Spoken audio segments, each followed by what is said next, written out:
So for me, the main thing was that if you bring somebody to a buyer seminar that we hold virtually, um, the kind of information that they get and the fact that they understand that we have a really informed brokerage is very helpful. I had one buyer on the call, and she was so excited when she got off. She felt like she really knew what she was doing, and she was very appreciative. Excellent. That's the goal. So we talked about each of us being able to do these virtual seminars. At the end of the seminar, you want for buyers to leave empowered, feeling like they gained some valuable information to help them on their process. All right, we've had Shalante to join since we began and a few other people. Who'd like to go next?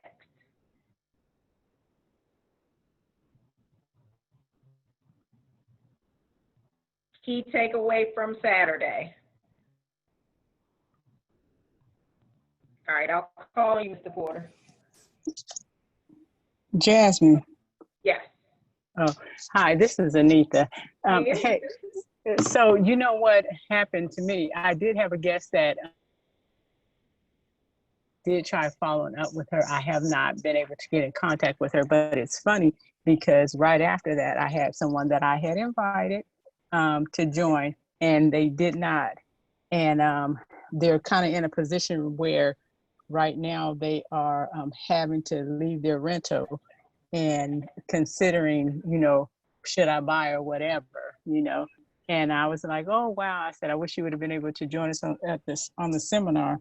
And so she hung up, then she called back and she was like, well, I was talking to my sister and she was asking me if this is a good time right now to buy. And I was like, oh, wow. Well, some of what was covered, sharing with her some of the things that were covered, the reason why it is absolutely a wonderful time to buy now. And I said, and even if by some chance you aren't in a position to purchase right now, you still can start the process now. But so that was kind of like something that, although she wasn't there, the question came up very shortly after the seminar. I mean, it might have been on Sunday or it may have even been later on in that day. I can't really remember that somebody would ask me that exact question. Excellent. That's very good. So what were your key takeaways from the seminar? So one of the things is, well, two big things. So the interest rates are low now for the buyer. And also, although it's the seller's market and inventory is not as great as, it's the seller's market. So the inventory is kind of short. There are still some people who are apprehensive about going out. So that makes it a little bit easier on you, that buyer who is willing to go out and, find your home. All right. So that was two things. Absolutely. Excellent. Mr. Porter, now that you've turned your video on, I'm going to call on you. And this is not really me. This is not really me. I took a picture of myself.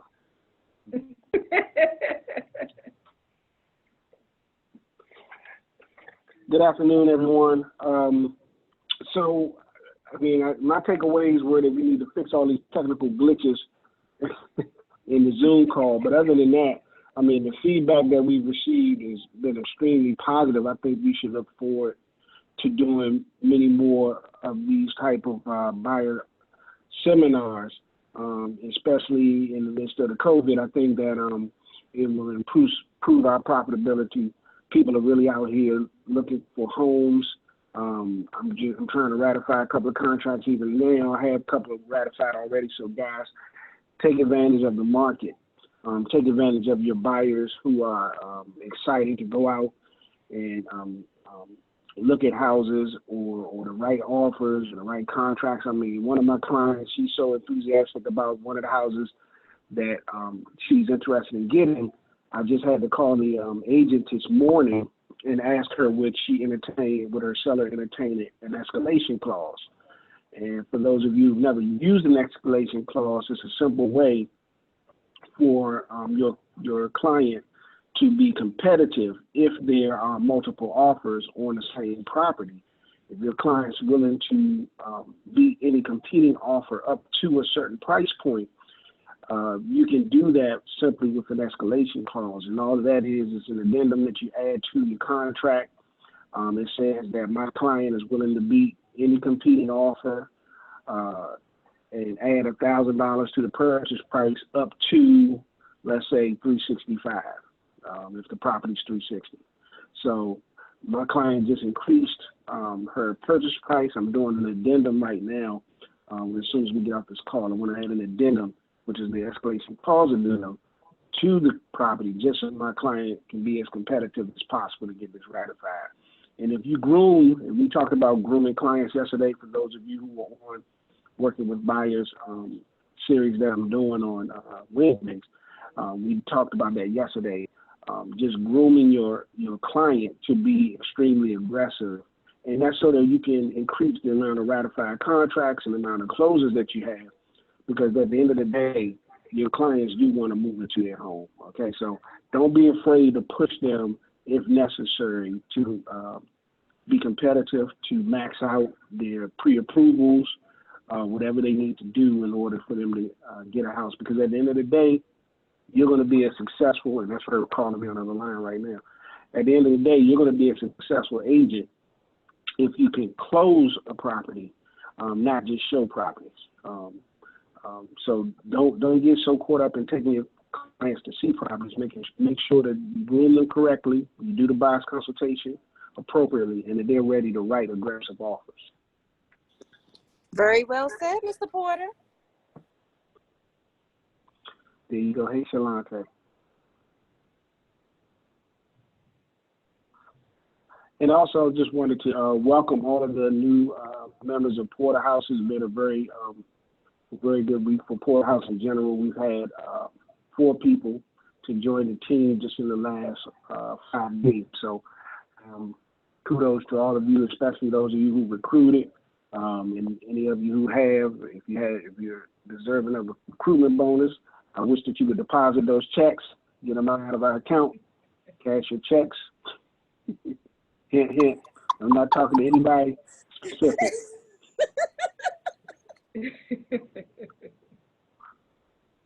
I'm gonna do it So today. we want everyone to continue to recruit. Do not think that this is a time, because we're in the midst of COVID, to not ask people if they're thinking about moving, because people are making all kinds of decisions.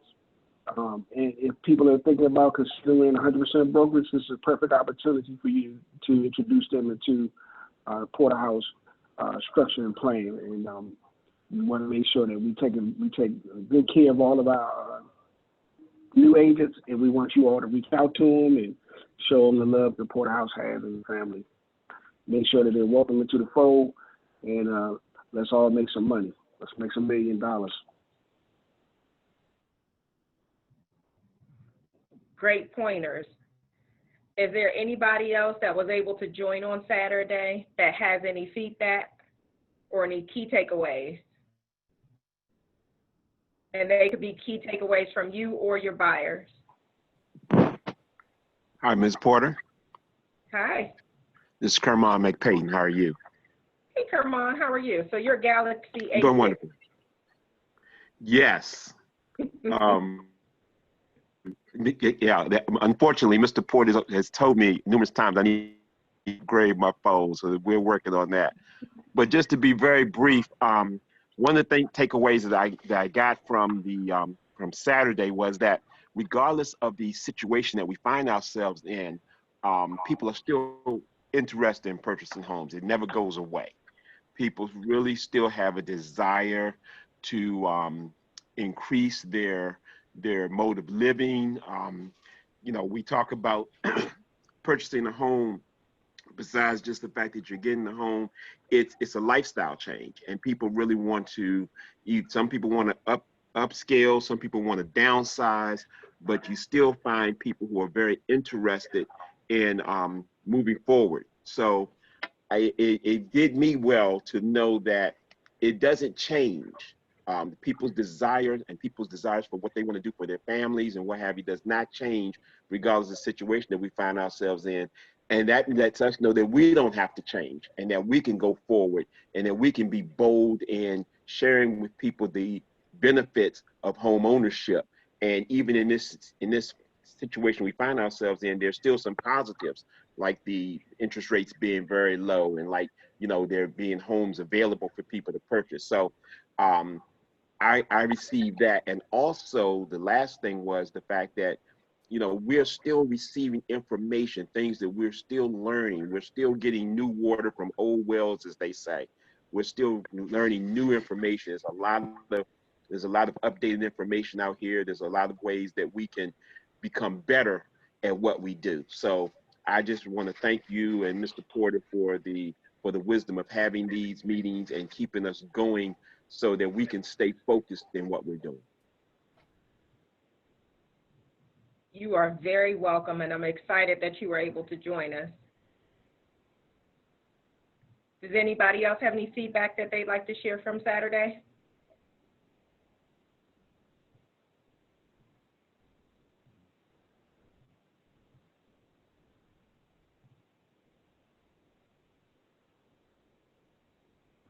All right. Well, while the rest of you think, I'll just touch base on one of the talking points that is very essential to helping our buyers overcome their fear. If you do face buyers that have a fear of purchasing right now, we have a couple people who've considered renting, and the rental market is always a booming market in real estate. However, as Mr. Porter talked about on his Working with Buyers training yesterday, it's essential that we overcome those fears. He talked about fear, uncertainties, and doubts versus features, advantages, and benefits. And as it pertains to people saying, okay, well, this is an uncertain time, I'm just going to go ahead and rent. One of the things that we want to have in our tool belt is that in order for them to rent, landlords are looking for a good credit. They're looking for credit of 620 or above, just like a lender is. Landlords are looking for that buyer or that tenant actually to have first month's rent, security deposit, and potentially a second month's rent, depending on their credit. So if that's the case, what we need to be able to convey is that for just a little bit more, they'll have a down payment and be able to purchase versus simply renting a home. So that being said, if the landlord is looking for almost the same financial contribution as well as the same credit, then there's really no benefit to the tenant of renting versus purchasing a home. Okay? So another thing that we want to talk to them about, and these are just features, advantages, and benefits. So I'll go around to each of us and have us to kind of chime in and share features, advantages, and benefits, because I want to make sure that each of us can communicate these with our buyers. So some markets, depending on where we are, have increased 5% over last year. Some are 7% over last year. It's normally anywhere between 3 to 7% increase that you're going to get on your real estate every year. So if we consider that, if a buyer rents this year, say by chance their home is worth $500,000, and if we were to conservatively say 3%, the next year their house should be worth $15,000 more. So they've rented, they've put down essentially the same amount as their down payment would have been. And then now there's $15,000 worth of equity that they're leaving on the table. Okay? So that's one of the features. I want to open the floor to you guys. What are some more features, advantages, or benefits that you can think of so that you can have in your tool belt when you're talking to your buyers? Well, one thing would be the fact that they're not just wasting their money every month. So at 30 days, they have to pay that rent again. So they're not paying down anything on the principal, or, they're just kind of essentially paying the landlord to live there. where if you had a house, you'd be paying yourself. So that would be definitely something you would want to bring up. Definitely. Another thing is when you're actually going out with a renter, you got to make it make sense. If you're going into the property, especially if it's someone, and they want to rent a property and the property is $2,500, per month, you kind of look at it, the property. And that's how I got my first conversion. And, I went in, I knew what they purchased the property for. And I told them, I said, you're spending $2,500 a month. They purchased this property for $230,000. They're spending $1,700 a month in mortgage. So you're just basically paying their rent for them. They're making a profit off of you. You have nothing to show. So you need to put yourself in a position as a landlord. That way you have an asset that's going to potentially make you a profit in your future. So once you start talking about numbers and it makes sense to them, the light bulb goes off, and then that's an easy conversion for you. The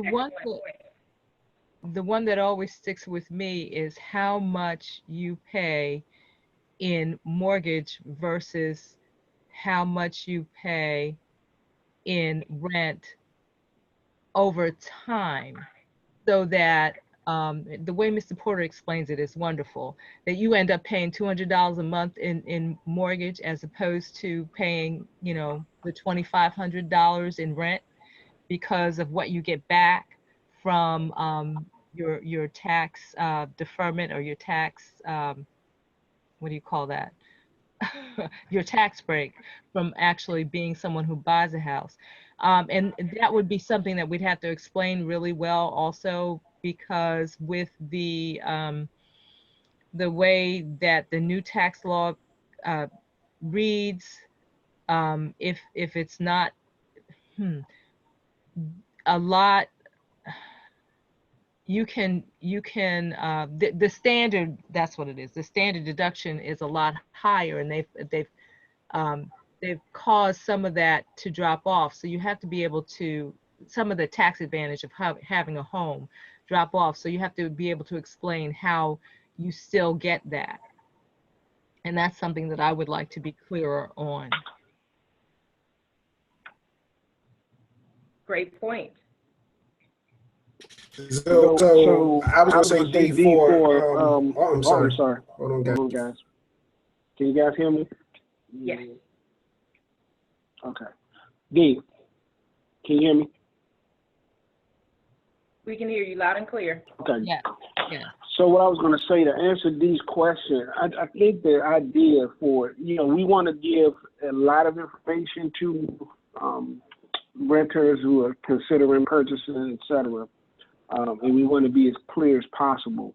But I don't want us to go so far into the details, because as we know, each deal, each buyer, each home, each loan is unique. So the idea is to give them the general concept of what the possibilities are. And so beyond that, I like to give them general concepts, and then the idea is then planted that, hey, this is what the possibilities are. So in essence, and you'll never hear me say this is what will happen, but here's what can happen.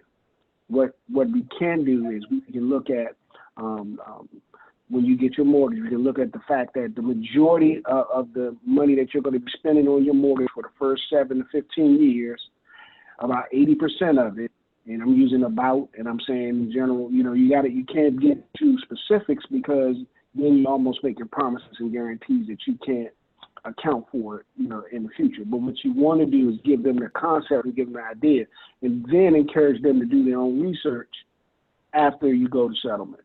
So that's what the most important thing is, to share the idea with them. You don't want to, and sometimes people say, well, how does that work? And I say, well, the first step we need to do is get you a house. Let's get you into a house first. And then once you get into the house, we know what the loan looks like. We know what your mortgage payments are. We know what the market is for that particular house. We know all of these different nuances. Then let's research and find the best strategy for you going forward to either amortize your property, to get rid of that mortgage, to refinance, because there's a ton of strategies It all depends on the person's unique situation. So I don't want us to get caught up into the details per se. I want us to know the information, know what it is. We don't have to be giving tax because we're not accountants, we're not CPAs, so we're not going to give tax advice. We're not lawyers, so we don't give legal advice. For real estate agents, we salespersons. So I'm encouraging us all to remember you're a salesperson. So you got to learn a little bit about sales. And part of doing sales is giving people great ideas about what the possibilities are. And we talked about it yesterday, what the features, advantages, and benefits of home ownership are. And we also have to know and be ready for their fears, their uncertainties, and their doubts so that we can counter them appropriately in order for them to purchase a house. Now, we're not telling them which house to buy. We're not telling them, the kind of loan to get. We're not doing that. That's lender's responsibility. Our job is to show them what houses are available that meet what their unique situation is. If it's the purchase price, if it's a certain purchase price, they want a certain number of bedrooms.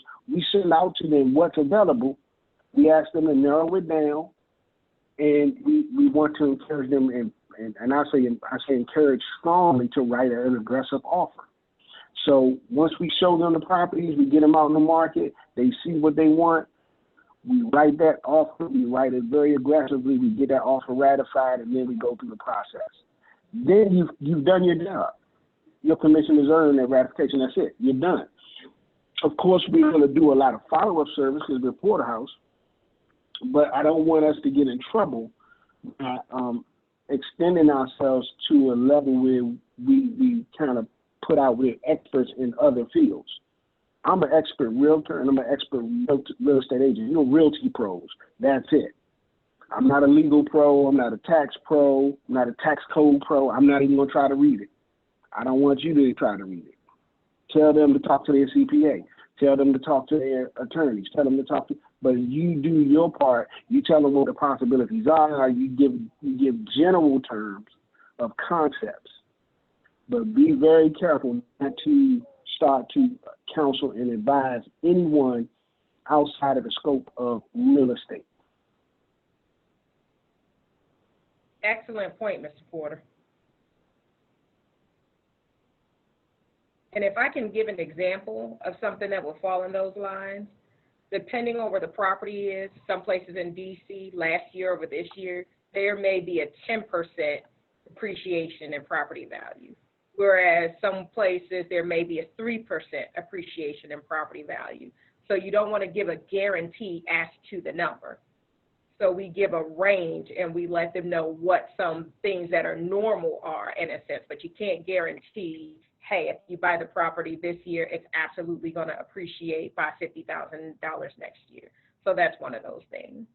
And when people have those tax questions and when they have those legal questions, one of the disclaimers that we make is, I'm not an attorney, I don't practice law, I'm not an accountant, I don't practice, I'm not a CPA or any of those things. I'm a real estate agent or real estate broker. And we operate in the confines of our license. Excellent pointers there. Did anybody else have anything that they'd like to share? Yeah, Jasmine, I was going to say one more thing. Just remember, we are licensees. We are salespersons. We're not attorneys, nor do we play one on TV.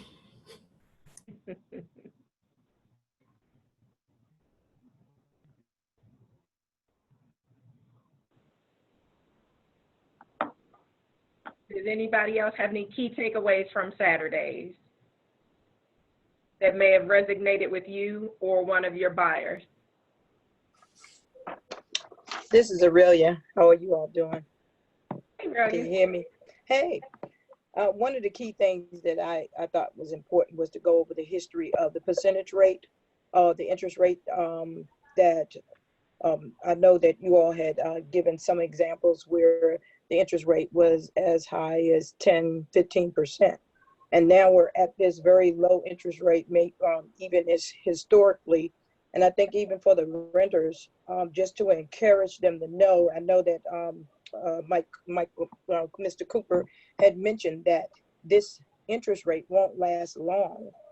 So to know that we're in a time right now where we can take advantage of an historical moment, especially during this interest rate, which really takes your mortgage down very low, or can get you a higher home that you normally wouldn't be able to afford with a higher interest rate. This is a good time to take advantage of it. So that was one of the takeaways. And then to always go over the points of the 10 Commandments. I think that's always good too, to remind the buyers of the importance as to why, when you're going through the process, how important it is to kind of keep things, you know, in perspective, so that you can complete that process. Those are some very excellent points to make. I remember Mr. Porter was talking about his very first purchase, I think was about 15% interest rate. And when he said that, we thought that we were doing something. But then Glenn shared his first interest rate was at about 30%. So the encouraging part of all of that is that buyers are purchasing no matter what the interest rate is in the market. But there's a very unique situation here because they can take advantage of historic lows. We had a pre-approval that we looked at the other day for 2.75%. That's better than the interest rates that we saw in 2008. And I will be honest to you, with the exception of the NACA program, I have never seen a prime market interest rate of 2.75% on a purchase. And this is without points. So I've never seen it before. These are some things that we really need to get on the bullhorn and let our buyers know about. And I heard you allude to it, Aurelia, but I want to make sure that all of us on this call have the same concept of why low interest rates are so important. I know we have some brand new agents, so I don't want to assume that all of us have the same information. What are some of the advantages of having a very low interest rate? One of the advantages is Aurelia. Go ahead. Go ahead, Jay, Aurelia. were you going to say something? No, I was just saying one of the advantages that came to the top of my mind is that you have more buying power as far as the type of home that you could probably afford, even though that still kind of gets into your debt ratio, but having a lower percentage rate kind of gives you more of a mortgage that you could probably afford. It gives you more buying power too. It gives you more buying power, and it saves you thousands of dollars over the life of your loan. I often tell my clients, whether they're renters, first-time renters, even homeowners, you know, just so they can understand interest rates. And I tell them, again, be in very generic terms, but I want to say to them that, you know, the interest rate is the amount of money that, or the percentage that Michael Cooper is charging you, and his company is going to charge you to borrow that large amount of money to get your house. And that money is going to be over time. So it's 5%, it's 5% or 3% or 4% over time. It's not a simple interest like, you know, you might get with a car note or something like that. This money follows that loan over time. So the more of the principal you pay down, the better it is in terms of how much interest you're paying on that principal amount. And then the other thing that you can do, especially now, what a lot of people are doing is refinancing their homes. And a lot of times people will say, well, my interest rate is extremely high and I'm getting into my house. And I'll say, good, that's really good. Because now you're going to get your house, and then in a few months, you're going to go ahead and refinance. You're going to pay that interest rate and that loan off. You're going to get a lower interest rate, and then you're going to skip a couple of payments. They're going to give you any money that was in escrow back as a check, and you get to skip 2 months of payment. You're still living in your house, and then guess what? You make another payment using that same money they sent you back. Then you can do it again. Well, so you might be living in your house for 5 months and only make 1 or 2 payments. So this is a great move when you get a high interest rate. So, you know, I'm always find a way to counter whatever fear, uncertainty, and doubt my client come with. Because there's a feature to it. There's a way to do it. And if you do it that way, you still get your house and you can still get the mortgage payments down to where you need them to be. So don't let that fear that comes from your client become your fear. You have to have a counter for it. So, you know, they're coming, trust me, they're coming with it. And that's why you guys really take advantage of these buyer seminars that I'm going to be doing, because I'm going to share everything that I know. I've heard hundreds and hundreds and hundreds of what you call people trying to get me convinced about what their fears are, and I counter them.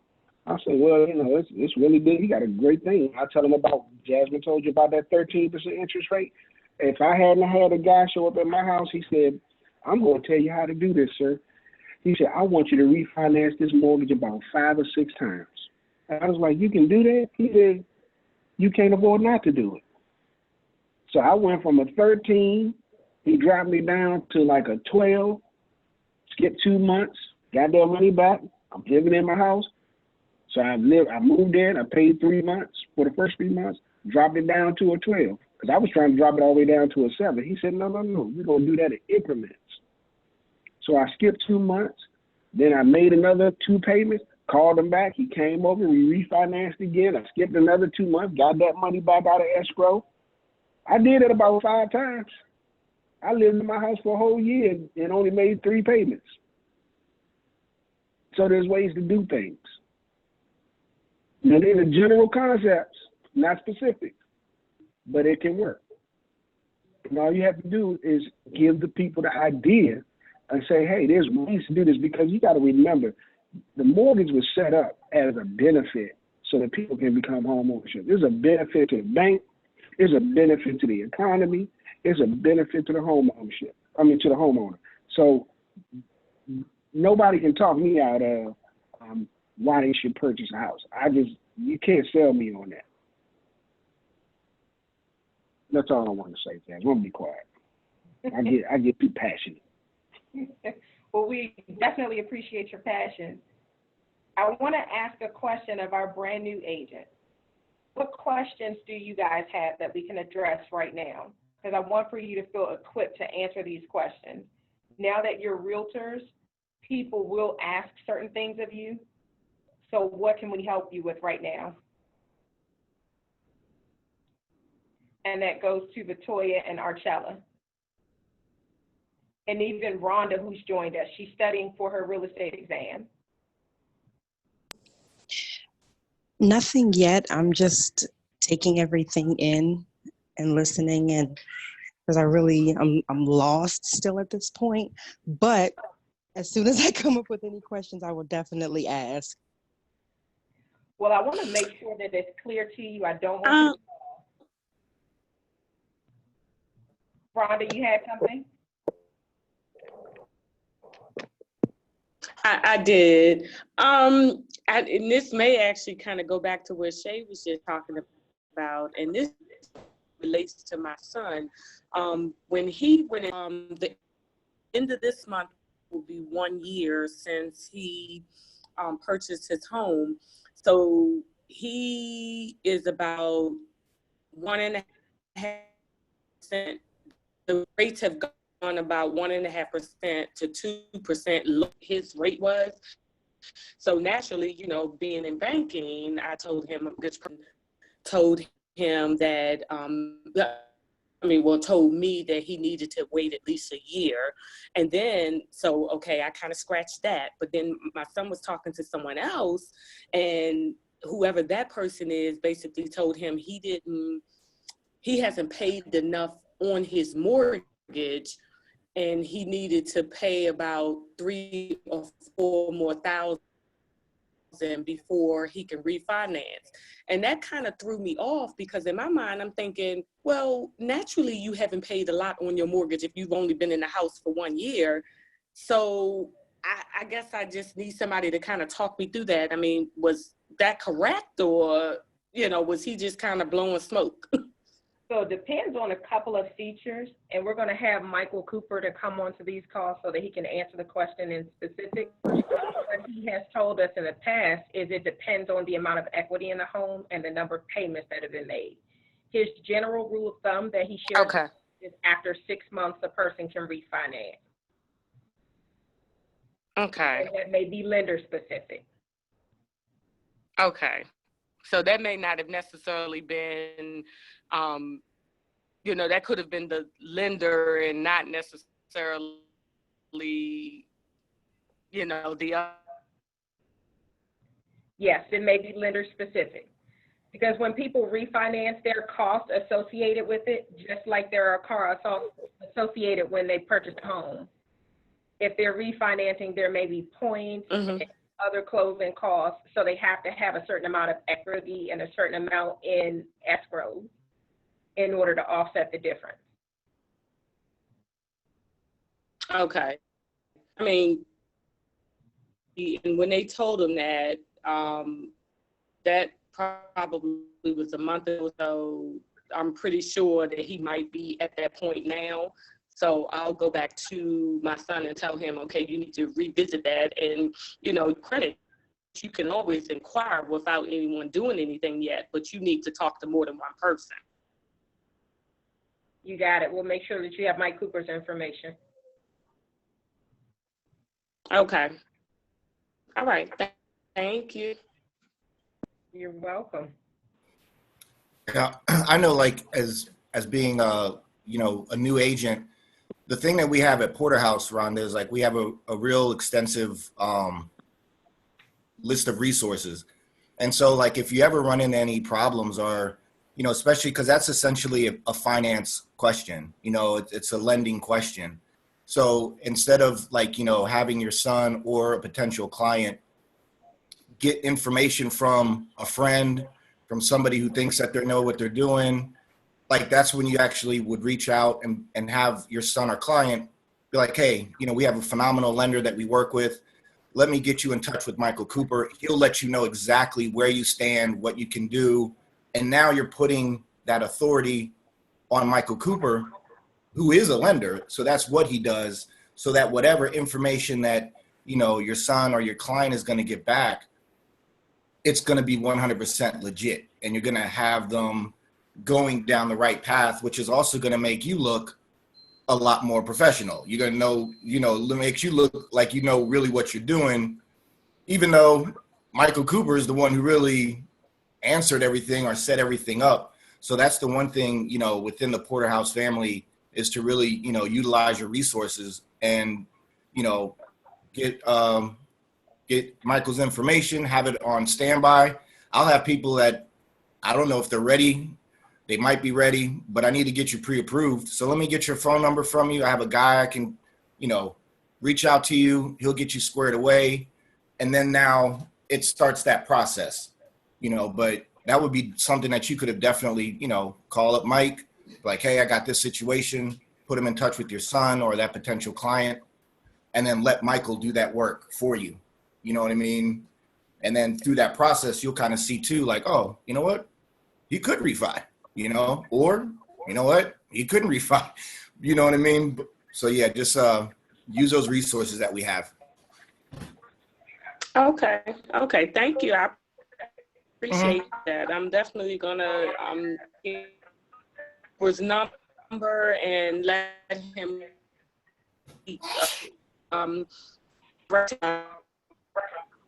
definitely. Mm-hmm.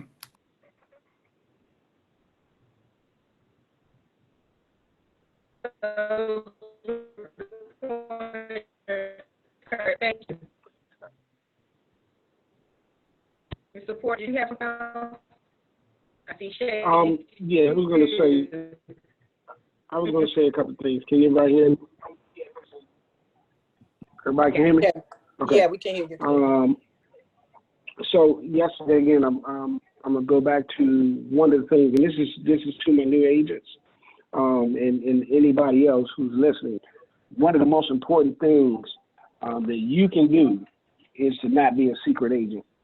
Okay, so right now, Archella met with me yesterday. We had a one-on-one, but I'm gonna say this to you, Victoria, right now. Even if you don't have business cards, it doesn't matter. You can start cleaning up your contacts and what you want to do, and I'll send you a text message, and I'll send it out to anybody who wants it. Send out the text messages and ask people for their emails. Ask them for their birthdays and ask them for the best contact. Then remind people And hey, I'm a licensed real estate agent. I'm here to take care of all your real estate needs, whether you want to do a first-time purchase, you're ready to sell, you're looking to downsize, upsize, or you're just ready to start investing. Give me a call. And you're going to start to remind people, and people will say, you know what, I've been thinking about it, didn't make that move. And I think about it every time I see the ChemLawn man, okay? So let me tell y'all the story real quick, gang. This is my problem right now. So the ChemLawn man comes into my neighborhood, right? And my neighbor's lawn is nice and green. And I sometimes I peek out that window, because, Jasmine has me locked in the closet sometimes. Because, anyway, that's a whole nother story. Doesn't mean to get sidetracked. But I look out the window and I see the ChemLawn man. And I'm like, man, I meant to call the ChemLawn man. So the next time he came over here, he could just do my neighbor's house and get my lawn green too. So I go out and I'm bold. I'll get out and walk all the way down the street and I wait for him to finish spraying. I'm standing at the front. He know what I'm coming for. And I'm like, man, can you hit my lawn while you're here? He said, man, you got to make an appointment. So every time I see the ChemLawn man, it reminds me I didn't make my appointment. You don't know who you're going to remind that they didn't make an appointment. They meant to call you. They've been waiting. You know what? I really want to get started on this purchase process. If you're not reaching out to people on a regular basis, you're the ChemLawn man. They just forgetting to reach out and say, I'm ready to start purchasing. But if you're sending out that message, if you showing up in their mind, in their inbox, in the text message, if you're calling people all the time in your sphere of influence that you haven't spoken to in 5 or 6 years, and they're like, what are you calling me for? Because I'm a real estate agent, I need some business. And how are you doing? And you want to continue to do that. For those of you that didn't know, Ms. Dorsey and I used to work together many, many years ago at a school, and I was her principal. And years later, because we stay in contact, I don't know if because she's getting my messages, but now she's a real estate licensee and she's with Porterhouse. I mean, how awesome is that? Just stay with people, stay in front of people, stay communicative. I didn't stay with Ms. Dorsey just so she can become a real estate agent. I just generally like to call my sphere of influence. I like to check on people. I like to talk to people. So the more communicative you are, the better it's going to be for you in real estate. For those that don't know, if you look at these $1 million real estate agents, you look at Jasmine Porter, she like to talk to everybody for any reason. I mean, she'll just compliment somebody on something, and then they in the whole conversation. She'll have her little real estate badge on, and then somebody wants to have a conversation with her. I remember she used to put her badge on upside down just so people could tell her, your badge is on upside down. So any way that you can get into a conversation with people is an opportunity for you to introduce yourself and introduce them to the fact that you're a licensed real estate agent. Because the question becomes, at the end of the day, most people don't know a real estate agent that they can think of in the top of their head. They should know you. Everybody in your neighborhood, in your Rolodex, in your contacts, that you in your work environment, if you're a full-time employee, everybody in there should know I do real estate too. I sell real estate. I'm a realtor. I'm a licensed realtor. I can help you buy your house. I mean, this should be a conversation at the grocery store. Anywhere you go, that's the number one thing you can be doing right now and any time to increase your business. And I dare say that we built Porterhouse just from running our mouths. We didn't do a lot of marketing. We did marketing, but we didn't have to do a lot of marketing. The majority of our business came from our sphere of influence and from word of mouth. And even in the brokerage where we came out of, the top 10 agents, if you ask them what is their marketing strategy to people, they talk to a lot of people all the time. So please, guys, if there's anything I can encourage you to do, if you're in a social organization, a fraternity, a sorority, everybody in your sorority, everybody in your fraternity should know that you're a licensed real estate agent. If you're in a church, everybody in church should know you're a licensed real estate agent. Whatever you do, whatever social arenas you find yourself, if you're on social media, you should be posting all the time that people are sick of you. That's the best thing that you can do for your business. And work on your brand. If you're coming in here, I'm gonna tell you something. Curtis, Ms. Davis and her team is in here. They look, man, they coming for you, brother. They see you at the top of the mountain, as Davis saying, they're coming for you. They in here all the time. They're working on schemes and strategies to Don't get increase their market. Don't get it. I got a listing appointment in about 4 hours. I got a settlement tomorrow. So, Go. Go ahead. and Congratulations. it's all great. It's all great, you know. And so, and on top of that, then you have also opportunities. If you meet this person, it's like, hey, well, I'm a real estate agent too. Oh, are you at 100% brokerage? No. Now you have another opportunity to recruit. So take advantages of every opportunity. Take advantage of all the opportunities that are afforded to you at Porterhouse. And then if you get 3 recruits, guess what? You don't pay a monthly fee. That's great. We're not mad. We're happy for you. And you still gonna get a bonus check, and you can still continue to recruit. And Karen's, by the way, Shalante's taking advantage of that too. I'm tired of writing these bonus checks, especially when you're on deposit. I didn't mean to say that. She got all that money. People tell me I don't cash them though.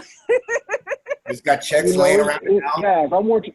Yeah, that's what I want. I mean, we like cutting checks at Porterhouse. Everybody knows we kind of crazy. We write checks like drunken sailors, but you got to deposit them. I mean, at some point you got to put them in the bank. I'm not gonna harp on that anymore, everybody. It's realty talk, so we can let our head out a little bit.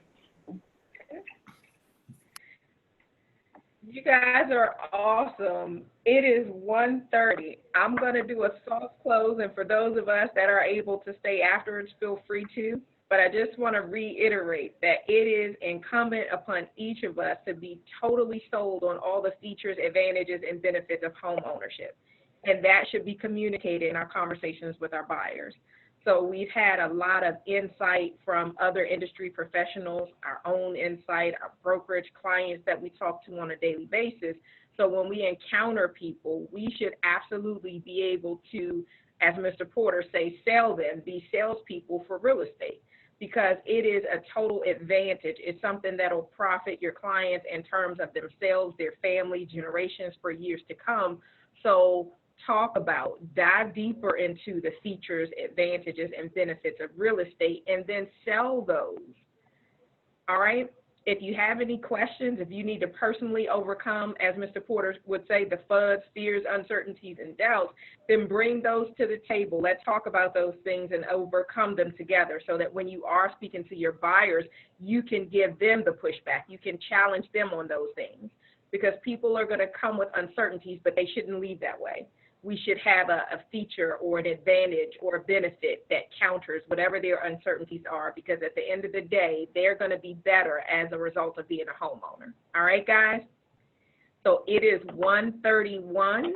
I'm going to go ahead and do a soft close for any of us that have to leave. I want to honor your time, and anybody that wants to stay, you can stay on. And Mr. Porter, you can continue to harass Shalante, because he's telling the truth. She does not deposit her check.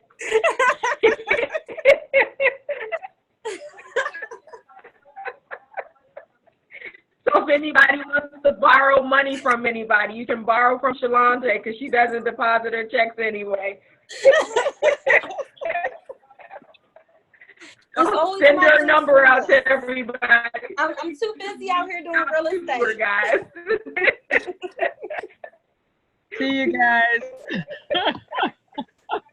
Take care, everyone. Have a blessed day.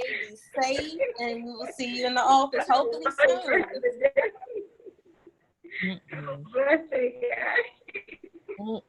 There you go. Okay, have a great day, guys. Bye. I have a question. If anybody's, Jasmine, are you still there? Yes. Yeah, I have a question in regards to the exclusive right to sell for the for listing. Paragraph 23. I just want to be clear on, it's the notice of property condition disclosure disclaimer. For 3 or 4. And so at the bottom, it's essentially the initial that either, the seller is exempt or not exempt. And I can't figure out what they're exempt from or what they're not exempt, because it's such a huge paragraph and it's very misleading. So, you know what I mean? I'm just trying to make sense of it.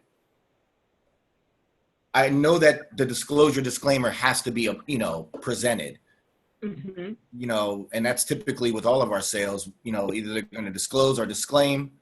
But when would they not have to? Because nobody should be exempt from disclosing or disclaiming the condition of the property or what's going on, excuse me, with the property. So that's an excellent question, and I'm glad you brought it up while there were a few of us still on the call.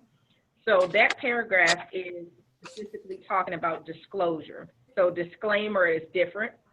That paragraph outlines whether or not the person has lived in the property. You have some people who have investment properties and they've never lived there.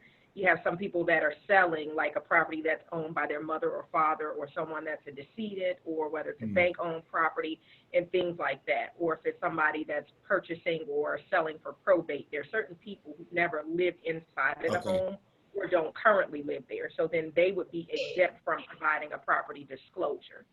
If the person does not meet those criteria, then even though they're not exempt from providing a disclosure, the state of Maryland gives them a choice to either disclose or disclaim. So that paragraph kind of goes hand in hand with the disclosure disclaimer. The only difference is the person can be not exempt from providing a disclosure, but still choose to disclaim. Does that make sense? Okay. Yeah. So I see where you're saying, because it would seem as if they're not exempt, then they would have to do a disclosure in a sense, but they don't in Maryland. DC is very different on the other hand. In DC, you must disclose, doesn't matter. Everybody has to do a property disclosure in DC. But in Maryland, they can simply be not exempt or be exempt and do a disclaimer. Okay. So essentially, this is geared toward, like you're saying, somebody that hasn't really resided in the actual property. So they may not know exactly what they're disclosing. Yes. So most of your homeowners who've lived in the property or are currently living in the property, they're not going to be exempt. Right. But not exempt doesn't mean that they have to do the disclosure. They can still choose to do a disclaimer, although they're not exempt. Okay. That makes sense. You got it. Yeah. And then in that disclaimer, let's just make sure that if there is anything that they know that's a current issue with the home, they have to disclose it in the disclaimer. So there's going to be one sentence: are there any latent defects, yes or no? And if there are, you simply mention them in the box. And after they've mentioned them, they're done with them. So they don't have to do anything to rectify them. They've mentioned them, this is what we know, and now it's incumbent upon the buyer to purchase it like that or to rectify it in the future. Okay. All right. Okay. So yeah, I was just trying to get my documents together for my listing. Your listing appointment. Did you hear that? It's Shalante. She's gone. Okay. You're gonna have to send her a message to DNA. She should be going to the bank. For your listing appointment. She needs to be going to the bank right now. We tell her the same thing all the time. Send her a text message. Shalante, go cash your check. If you don't want it, give me $1. Tell her, Curtis. Yeah. Jasmine. That was a great question, though. Does anybody have any other questions? Yeah, Jasmine, I need to give you a phone call regarding the Virginia license. There's a portion on there where you have to sign, I guess, but I have some questions. So are you available after this call for me to call you directly? I sure am. Shay and I are in the office, so we're available. Okay, I will be calling you soon. All right, sounds good. And just so that you guys know, Aurelia just passed her VA exam. And our newest member, Victoria, who was on the line, she's a VA licensee as well. Oh, good. Okay. Congrats, Aurelia. Congratulations. Thank you. Thank you. Does anybody else have any other questions? Ms. Porter? Yes. It's Carmine McPayton again. And this is not a question, but yeah, I just wanted to give a quick tidbit to anybody who else is still on the phone listening. That when you were mentioning about some of the benefits of the interest rates being lower, and this is just something that came up, and I hadn't thought about it, but a potential client was talking about it. And what they were doing is they already own a home. And what has happened is because the interest rates are low, so much lower now, they were looking to downsize. And because the interest rates are lower, now not only can they downsize, but they can downsize and do a 15-year loan. So because they're a little bit older, that was the thing that was kind of keeping them from doing it, because they didn't want to start with another 30-year loan. And it used to be if they tried to do a 15-year, the cost would have prohibited them from doing it. But because the rates have gone down, they can downsize, do a 15-year, and still not be paying a whole lot more than what they were paying for their other home. So that was something I hadn't even thought about, that, that the 15 years is in play now. And that and for people who, of course, who want to upgrade, that they never thought they'd be able to afford that home of their dreams, now that's in play as well. So I just wanted to kind of bring that up, because I never really thought about a 15-year loan, but now it's doable. So that was the one thing. And the other thing is that I have, to follow up, I think, on what Curtis was saying, I have given Mr. Mike Cooper names of some people who want to refinance now because of the interest rates being what they are. So if you have friends and family members and people that you might want to tell them, everybody's not ready to trying to buy, but people already have a home. They may want to put themselves in a better situation. And I remember when I was a loan officer, we thought interest rate in the 6s was, we thought we died and gone to heaven. And now you can get rates in the high 2s, low 3s. So it's just a very, very unique situation. I think we need to let everyone that we know this, that these possibilities that people thought were gone and thought they could never really, have dream homes. It's in play now. It is very much so. And I thank you for making that pointer, Kermon. I'll just give the example of, I know when people were purchasing back in 2008, a person when the interest rates were at, their highest before the market crashed back then, they may have purchased a home that was $300,000. That was all they could afford. But when interest rates went very low, now they could purchase a home that was $400,000. And that was with the same amount, because the interest rate was so much lower, their payment was now equivalent to what it would have been, because they tanked in that way. So that's something that is a very good pointer. In addition to that, Kermon, I appreciate what you said. We're helping people to buy and sell, but also being a resource to people who would need to refinance. Whether they're looking to buy or sell, if we can help to connect them with Mike Cooper so that they can refinance, that's going to save them hundreds of dollars a month. And do you think they'll appreciate it? Absolutely. When they are ready to sell, or when they are ready to refinance, when they're ready to purchase again? Absolutely. You got it. And another thing, we'll talk more about this as a group, but Shay and I, we help some of our former clients with investing. So we have a number of people that we've helped them to build their investment portfolio. And when you have the climate that you have now with a very low interest rate and people being able to refinance, it provides a very unique set of opportunities for our clients. So when you have sellers, they might have now $200,000 worth of equity in their in their homes, and now their interest rates, they can refinance to 2.75%. What does that do? That means now they can use their equity however they need. They can use that equity as leverage, pull some of it out, and now buy investment properties. So whether that's a home equity line of credit so that they can buy an investment property, or a cash out refinance so that they can buy investment properties. But it provides a very, very good circumstance for our sellers' abilities to be able to now invest in real estate. So just keep your eye out for those people who have been in their homes for a while and have a lot of equity in it, because there's another way that you can benefit them. And helping them to build a real estate portfolio is a tremendous benefit to them, their families, their retirement plan. And of course, it's a benefit to you, because then you get to help them with those investment properties. But in terms of features, advantages, and benefits, we always want to provide, just benefits to our clients. And that's one of the ways, or several of the ways, that we can do it. Hey, Jazz, I have one more question. Sure. Is there any strategy in using the as-is addendum?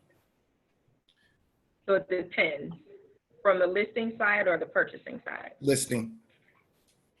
So if you're from the listing side, it's kind of 6 in one hand, half a dozen in the other. Mhm. You can use it to deter buyers from asking for a boatload of repairs, but most of the time, I would say about 80% of the time, buyers will kind of ignore the as-is addendum anyway. Not that it's not executed in the contract. It will be a part of the contract, but it doesn't mean that they won't ask for That's right. repairs. Mhm. Mhm. It just That's what I means was that kind of. the purchase is not contingent upon those repairs. Yeah. Okay. Mhm. I guess I like it because it makes it seem like the seller is kind of putting a hard line where, all right, look, I don't have a whole bunch of money. I'm not gonna, either you want the property as it is or Yep. you don't, So, Mhm. but yeah, I have had as is, and the buyer still wanted me to, wanted us to fix something or give some kind of credit, but Yep. yeah. Okay. All right. That's how it is. The biggest thing on there is to just look out for the date, because the buyer doesn't have a contingency to pull out because of the seller not being willing to do repairs. The buyers can pull out if they're not happy with the inspection, but it's not based on them negotiating repairs. Right. The contingency is not the same. Okay. Yeah. Mhm. All right. Yeah. That's a good question. Anybody else? You guys are the best. Congratulations on your Virginia license, Aurelia. And Curtis, Thank you. when is your exam? What was that? When's your exam for DC? I have to actually, I have to start preparing for the exam. Okay. I've passed all the course, all my classes, and the exams online are all done. I just have to actually now go in and take the proctored The exam. PSI. Yeah. Got it. Yeah. So it's actually Well, funny. I that's forgot, the other day I forgot that I even did all of that. I was like, oh yeah, I almost have my DC license. I was like, I need to take the exam.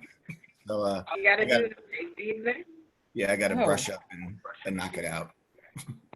You got it. Yeah, I cash my checks though. Yes, you do. You do.